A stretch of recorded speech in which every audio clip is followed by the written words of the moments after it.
थी और 13.3 एक्सरसाइज हमारे सिलेबस से कट है। तो आज हम अपनी नेक्स्ट एक्सरसाइज 13.4 एक्सरसाइज स्टार्ट करेंगे और इसमें हम पहले बात करेंगे स्क्यू लाइंस की। स्क्यू लाइंस होती क्या है? देखो, स्क्यू लाइंस वो लाइन होगी, कोई भी जो दो स्ट्रेट लाइन है जिनका सेम प्लेन ना हो।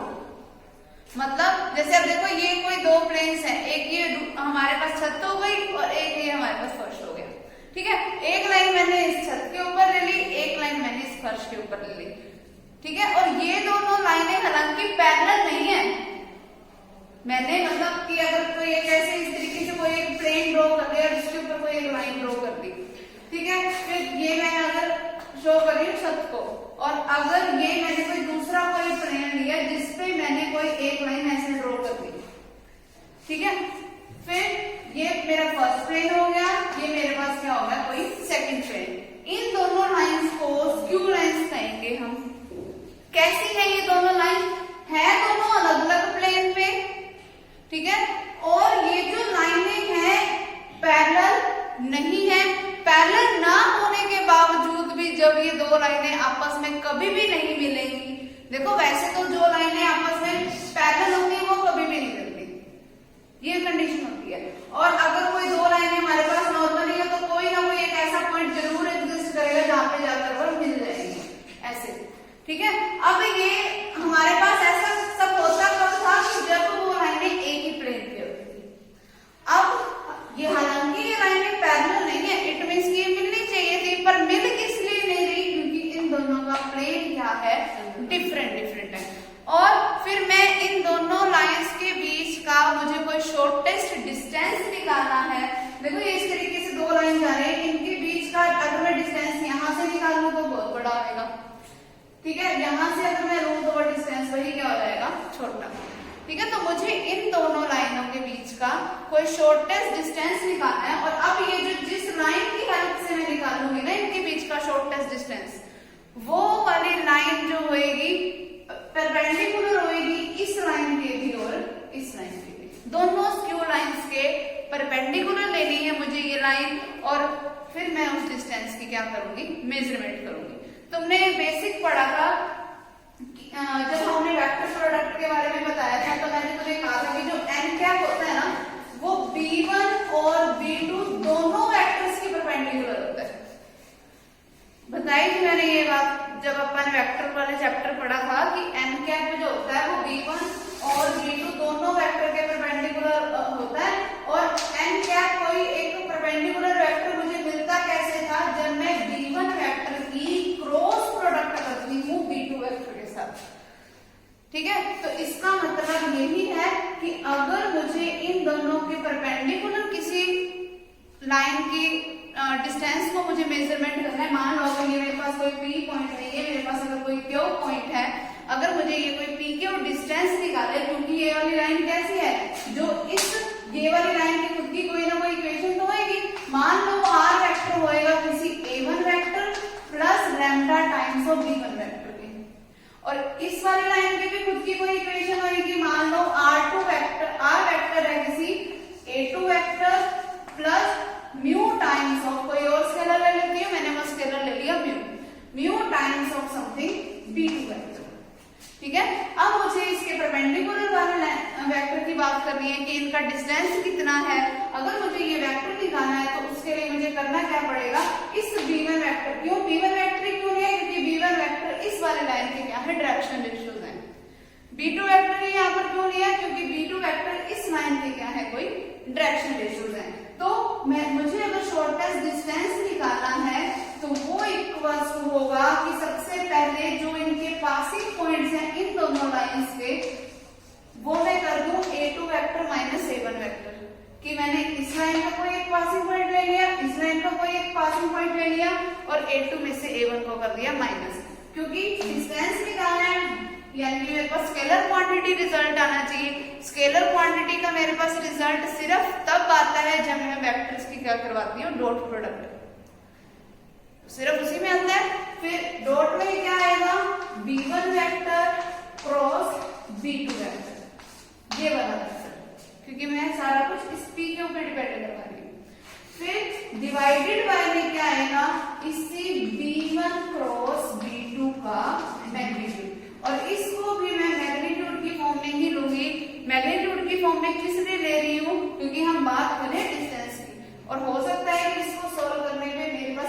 नेगेटिव भी आ जाए, और डिस्टेंस कभी भी नेगेटिव नहीं होता। तो इसीलिए मैंने इसमें भी क्या अप्लाई कर दिया, मोड अप्लाई कर दिया, या मैं सिंपल लैंग्वेज में बोलूँ तो मैंने क्या ले लिया, मैग्नीट्यूड ले लिया। ठीक है, तो इस तरीके से मैं किसी भी दो स्क्यू लाइंस के बीच का डिस्टेंस, शॉर्टेस्ट डिस्टेंस मेजर कर सकती हूँ। कोई ये लाइन मुझे दी होगी, ये लाइन भी दी होगी, तो पहले मुझे A1 वेक्टर को जानना है, A2 वेक्टर को, फिर B1 वेक्टर मुझे पता होगा, B2 वेक्टर पता होगा, सिर्फ इस फॉर्मूले में मुझे वैल्यूज को पुट करना है और मेरे पास क्या आ जाएगा, शॉर्टेस्ट डिस्टेंस। इतना काम करना है सिर्फ। अगर ये दो लाइनें जो मैंने ली हैं, कोई ये वाली आर वेक्टर और ये वाली आर वेक्टर, अब जरूरी तो ये है कि मैं लाइन हमेशा ऐसे ही बनाऊं, ऐसा भी तो हो सकता है कि मैं लाइन ऐसी सीधी बना लेती हूँ जो एक दूसरे के क्या होती, पैरेलल होती।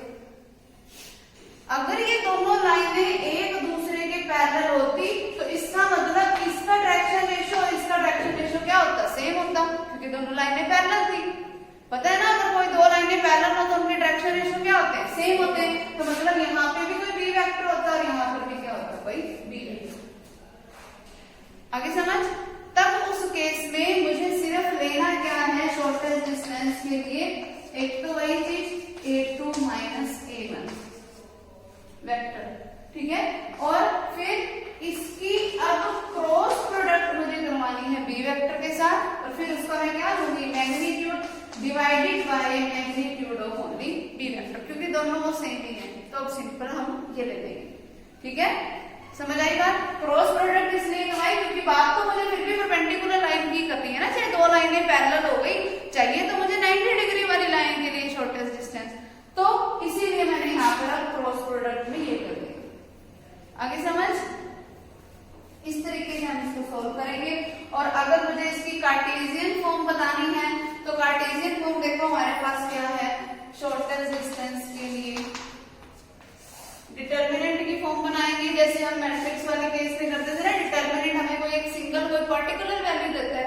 देखो सबसे पहले A2 में से A1 को माइनस करना है। पहला वेक्टर जो फॉर्म है हमारे पास वो क्या है, A2 में से A1 को माइनस करना है, मतलब X2 में से X1 को, Y2 में से Y1 को, Z2 में से Z1 को। फर्स्ट रो में सारा के सारा फर्स्ट वेक्टर लिख दिया मैंने। सेकेंड वेक्टर क्या है मेरे पास, कोई B1 वेक्टर जिसकी खुद की कोई वैल्यूज होगी, A1 वेक्टर, B1 वेक्टर, या A1 A2 A3 ले लो, A1 A2 A3, कोई मैंने B1 वेक्टर को ये नाम दे दिया। B1 वेक्टर के खुद के कोई डायरेक्शन रेशियोज होंगे ना, मतलब B1 वेक्टर के डायरेक्शन रेशियोज मैंने क्या लिए, A1 A2 और A3। वो तुम्हारी मर्जी है तुम क्या ले रहे हो, ठीक है। और ये जो B2 वेक्टर है इसके जो डायरेक्शन रेशियोज हैं अब मैं वो लिखूंगी। अब B2 वेक्टर के मान लो कोई डायरेक्शन रेशियोज है, A4 वेक्टर, A5 वेक्टर और A6। आगे समझ। और फिर वो मुझे सिर्फ अब इसके क्या करना है, डिटर्मिनेंट को सोल्व करना है। डिटर्मिनेंट निकालना आता है, वो सिर्फ उसी को सोल्व करना है। क्लियर। क्या वेक्टर ना लगाना भाई, सिर्फ कोफिशिएंट ही लेते हैं ना, जो डायरेक्शन रेशियोज की वैल्यू होती है, ठीक है। तो वो सिंपली हम ये ले लेंगे। और इसके डिवाइडेड बाय में क्या था, magnitude of B1 cross B2, यही था। तो सबसे पहले B1 क्रॉस B2 करके जो भी मेरे पास वेक्टर आया होगा डिवाइडेड बाय में उसी का मैग्नीट्यूड आ जाएगा। तो वो डिवाइड वाला साइन लगा के उसी के जो हमारे पास मैग्नीट्यूड हमें करना है, B1 क्रॉस B2 करके कोई ना कोई तो नया वेक्टर मिला होगा, तो उसके जो कोफिशिएंट्स का स्क्वायर का मुझे क्या करना है, एडिशन। समझ आ गई बात, तो वो आ जाएगा। नेक्स्ट है हमारे पास इसकी एक्सरसाइज के सम करते हैं हम। एक चीज और ध्यान रखना, क्योंकि हम इसमें बात करें डिस्टेंस की, तो डिस्टेंस के खुद के कोई ना कोई यूनिट्स तो होंगे, चाहे कोई सेंटीमीटर हो चाहे कोई मीटर हो। तो हमें तो पता नहीं कि इसमें होगा ये, तो हम सिंपल इसके साथ जब भी डिस्टेंस निकालने के साथ में हम क्या लिख देंगे, यूनिट्स, कि जो भी इसका यूनिट होगा वो इसके साथ लग जाएगा, चाहे सेंटीमीटर हो चाहे मीटर हो चाहे कुछ मर्जी हो।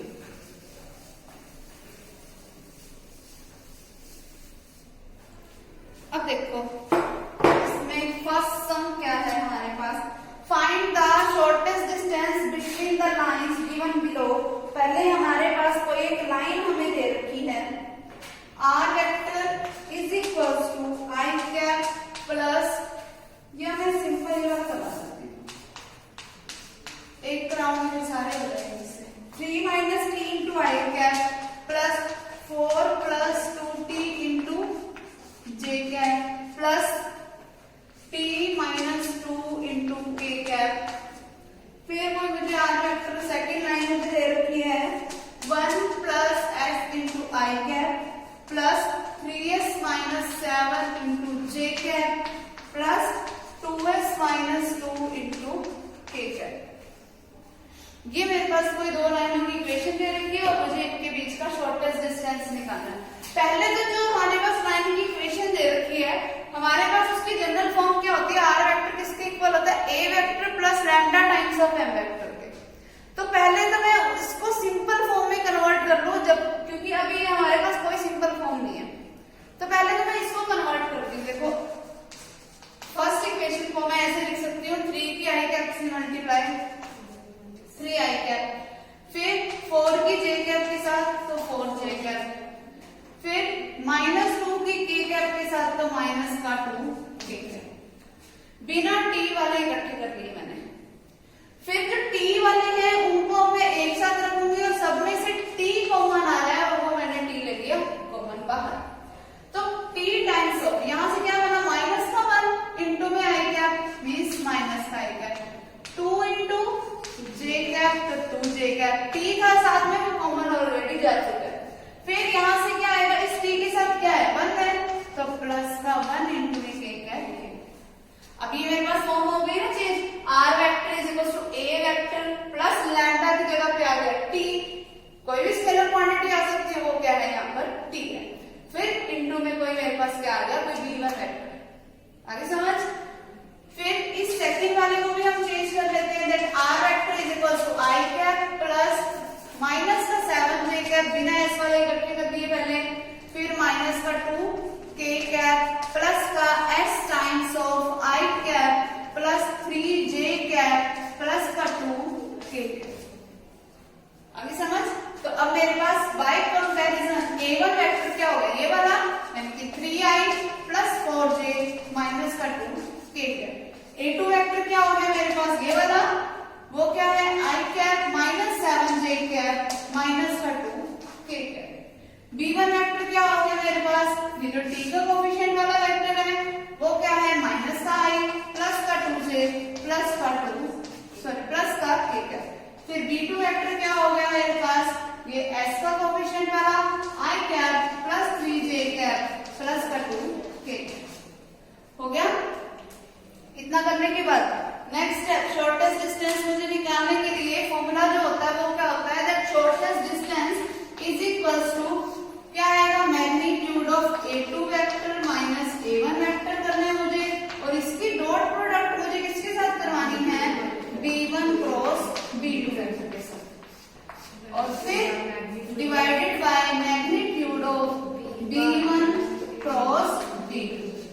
तो पहले काम इसका मतलब मुझे b1 क्रॉस b2 निकालना है।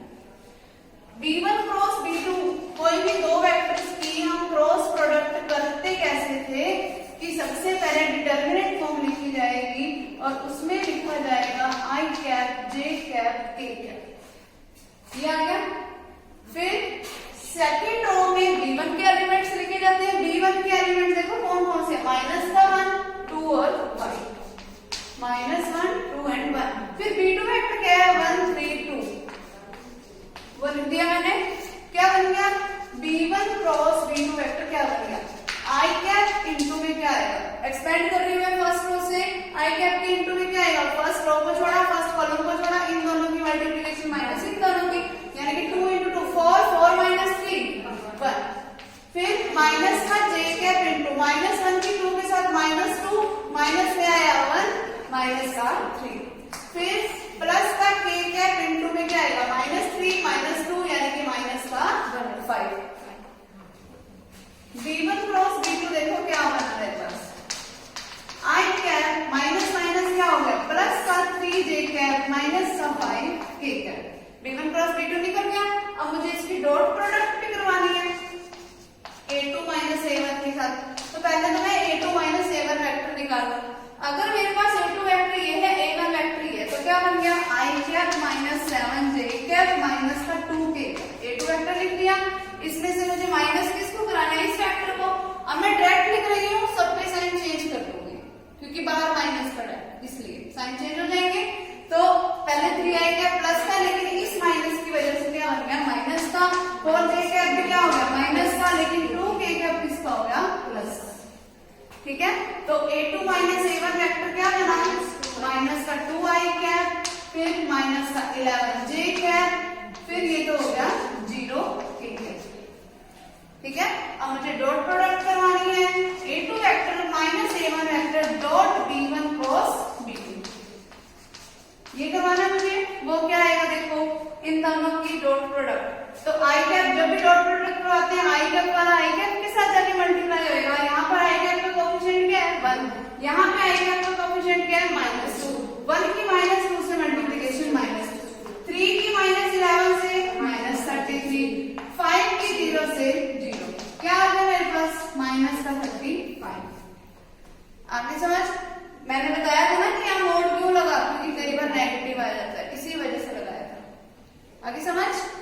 फिर मुझे इसके डिवाइड में क्या चाहिए, magnitude of b1 cross b2। b1 cross b2 तो मैंने निकाल रखा है, मैं इनका मैग्नीट्यूड भी निकाल सकती हूँ। Magnitude of b1 cross b2 होगा क्या, कैसे निकालते हैं किसी भी वेक्टर का मैग्नीट्यूड, कि इनके जो कोएफिशिएंट हो उनके स्क्वायर का सम कर दो। आई कैप का कोएफिशिएंट क्या है, 1 का स्क्वायर 1, 3 का स्क्वायर मींस 9, -5 का स्क्वायर यानी कि 25, अंडर द रूट ऑफ क्या बन गया, 35। आगे समझ। तो शॉर्टेस्ट डिस्टेंस मेरे पास बन क्या जाएगा, इज इक्वल टू इनका मैग्नीट्यूड लेना है, यानी कि मुझे क्या लेना, मैग्नीट्यूड ऑफ माइनस का 35 डिवाइडेड बाय में क्या आएगा, रूट ऑफ 35। समझ आ गई बात।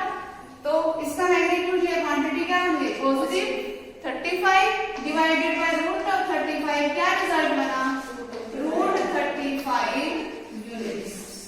तो दोनों लाइन के बीच का डिस्टेंस कितना हो गया, रूट ऑफ 35। आ गया समझ, इतना ही करना है हमें और कुछ नहीं करना, इजी है ना।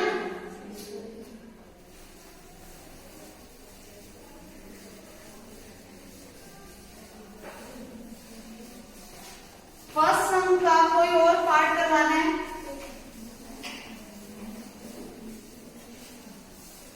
जो कार्टेशियन फॉर्म है, तो वो जो जिसमें कार्टेशियन फॉर्म दे रखी है लाइन की, तो ऊपर x माइनस जो भी दे रखा होगा वो x1 y1 z1 यानी कि पासिंग पॉइंट a1 वेक्टर की वैल्यू होगी, और जो नीचे दे रखे होंगे वो क्या होंगे, डायरेक्शन रेशियोज यानी कि v1 वेक्टर्स की वैल्यू होगी। ठीक है, एक सम देखो, देखो क्या है हमारे पास, 6x plus 8y plus 3z minus का 10 is equals to 0 is equals to है x plus 2y plus z minus 3, और एक और दे रखे मुझे 3x minus 9y plus 5z is equals to 0 is equals to x plus y minus z। सबसे पहला काम ये ना, जो आपने पिछली एक्सरसाइज में एक सम किया था ना सिमेट्रिक फॉर्म वाला, ये वही है कि पहले मैं इन इक्वेशन की सिमेट्रिक फॉर्म से मैं इनको कन्वर्ट करूंगी किसी लाइन की फॉर्म में। मतलब जो हम लाइन की जनरल इक्वेशन होती है, r vector is equal to a vector plus lambda times of m vector, उसके लिए मुझे लाइन का पासिंग पॉइंट पता होना चाहिए और डायरेक्शन रेशियोज पता होने चाहिए, वही करते हैं। तो पहले इन दोनों को सोल्व करके मैं निकालूंगी किसी एक लाइन की इक्वेशन, फिर दूसरी लाइन की इक्वेशन मुझे इससे पता चलेगी। ठीक है, पहले हमारे पास क्या है, 6x plus 8y plus 3z minus का 10 इज इक्वल्स टू 0, और एक और इसके साथ वाले क्या है, x plus 2y plus z minus 3 is equals to 0। इनको सॉल्व करके पहले मैं एक इक्वेशन बनाती हूँ, इसको हम बात करेंगे। ठीक है, इनसे हम कैसे बनाएंगे वो देखो। मैं तुम्हें बताया था कि जब भी मुझे निकालने हो सिमेट्रिक फॉर्म वाला, तो हम क्या करते हैं, पहले इसके कोएफिशिएंट, इसके जो कांस्टेंट क्वांटिटी है हम उनको छोड़ देते हैं। इनके अगर कांस्टेंट क्वांटिटी को छोड़ेंगे क्या बनेगा, 8x 6x plus 8y plus 3z is equals to 0, x plus 2y plus z is equals to 0। पहले मैं इनकी डायरेक्शन रेशियोज निकाल रही हूँ, क्योंकि किसी भी लाइन की इक्वेशन बनाने के लिए मुझे डायरेक्शन रेशियो तो चाहिए ना, तो वो निकाल रही हूँ। x डिवाइडेड बाय में क्या आएगा, क्रॉस मल्टीप्लिकेशन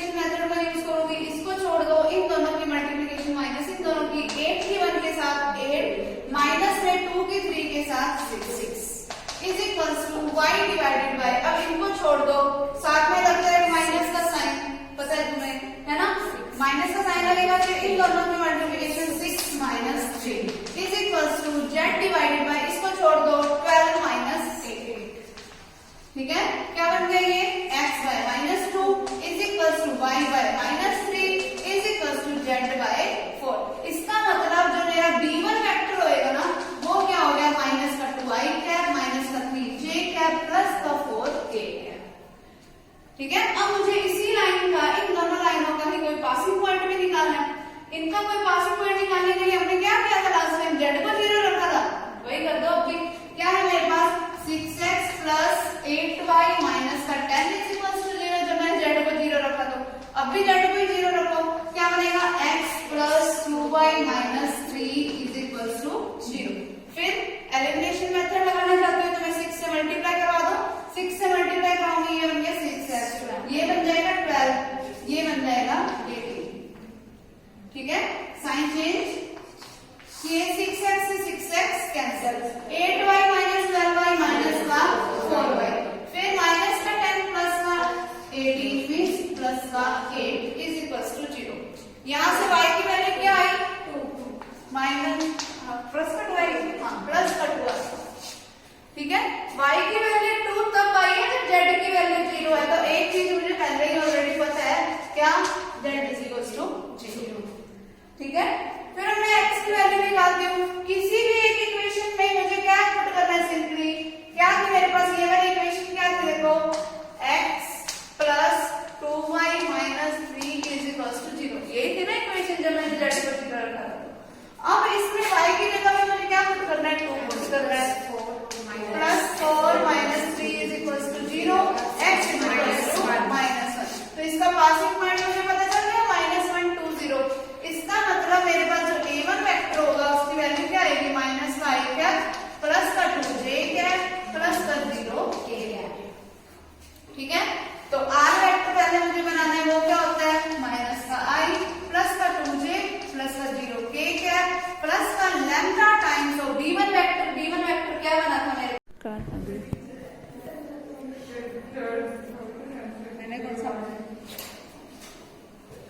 देखो, इस वाले को मैंने करना कैसे, ये दोनों लाइनें क्योंकि एक दूसरे के पैरेलल है, तो a1 वेक्टर देखो उसमें हमारे पास क्या होगा, a1 वेक्टर क्या है, सिंपली i कैप के इक्वल, कोई j कोई k कैप नहीं है, तो plus 0j cap plus 0k cap.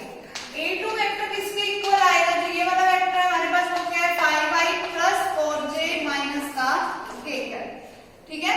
अब दोनों पैरेलल है, इट मींस कि सिंपली ये हमारे पास कोई b1 b2 लेने की जरूरत नहीं है, सिंपली क्या आएगा b वेक्टर। b वेक्टर क्या है हमारे पास 2y plus 9j plus 5k cap, क्यों गया। करने का तरीका क्या होगा कि हम a2 माइनस a1 वेक्टर की क्रॉस प्रोडक्ट करवाते हैं जब b वेक्टर के साथ, और फिर उसका क्या लेते हैं मैग्नीट्यूड, डिवाइडेड बाय में मैग्नीट्यूड ऑफ क्या आएगा b वेक्टर। b वेक्टर अगर हमारे पास ये है तो इसी वेक्टर का मैग्नीट्यूड देखो पहले क्या होगा, अंडर द रूट ऑफ क्या आएगा, पहले तो 2 का square means 4 plus 81 plus 25, 85 plus 25 means 110, ठीक है, समझ आ गया। ये निकल गया मैग्नीट्यूड ऑफ b वेक्टर, ये निकाल लूंगी मैं। सबसे पहले इसके लिए मुझे क्या करना पड़ेगा, a2 vector minus a1 vector करना पड़ेगा, यानी कि इसको इसमें से माइनस करो, 5i कैप में से i कैप को माइनस करोगे 4i कैप, ये तो वैसे ही 0 है, तो इसको सिंपली लिख दो plus 4j cap minus k cap, a2 minus a1 आ गया। अब मुझे सिर्फ उसकी क्रॉस प्रोडक्ट करवानी है b वेक्टर के साथ, क्या बनेगा a2 minus a1 cross b vector, क्या बनेगा i j k कैप, फिर a2 माइनस a1 की कोफिशिएंट जो कि क्या है 4 4 एंड माइनस 1, फिर b वेक्टर के कोफिशिएंट वो क्या है 2 9 एंड 5। सिंपली इसको एक्सपेंड करना है, ठीक है, और फिर उसका जो भी आएगा उसका मुझे मैग्नीट्यूड लेना है, और उसके